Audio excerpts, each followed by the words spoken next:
Saudara, Bawaslu Papua Barat Daya mengungkap adanya pelanggaran administrasi yang diduga dilakukan calon gubernur Papua Barat Daya Abdul Faris Umlati dan merekomendasikan ke KPU Barat Daya untuk ditindaklanjuti.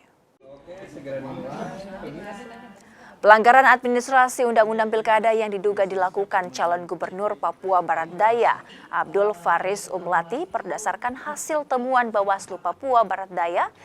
Dugaan pelanggaran administrasi itu berupa penggantian pejabat di masa pencalonan. Berdasarkan Undang-Undang Pilkada, jika gubernur atau wakil gubernur, bupati atau wakil bupati, dan wali kota atau wakil wali kota melanggar ketentuan sebagaimana dimaksud dalam ayat 7 dan 3 Undang-Undang Pilkada, maka dikenakan sanksi pembatalan sebagai calon oleh KPU Provinsi atau KPU Kabupaten Kota. Temuan ini juga telah disampaikan ke KPU Papua Barat Daya dan masih menunggu keputusan KPU.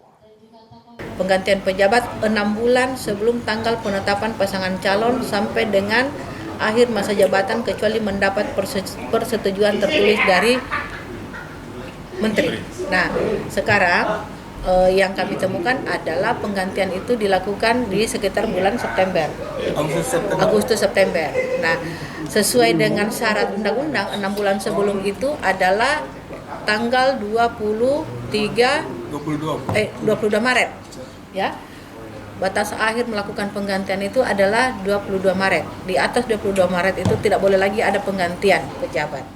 Saudara, sesaat lagi Cristiano Ronaldo mencetak 908 gol sepanjang karirnya dan jumlah golnya masih bisa bertambah. Kompas Sulsel akan kembali sesaat lagi.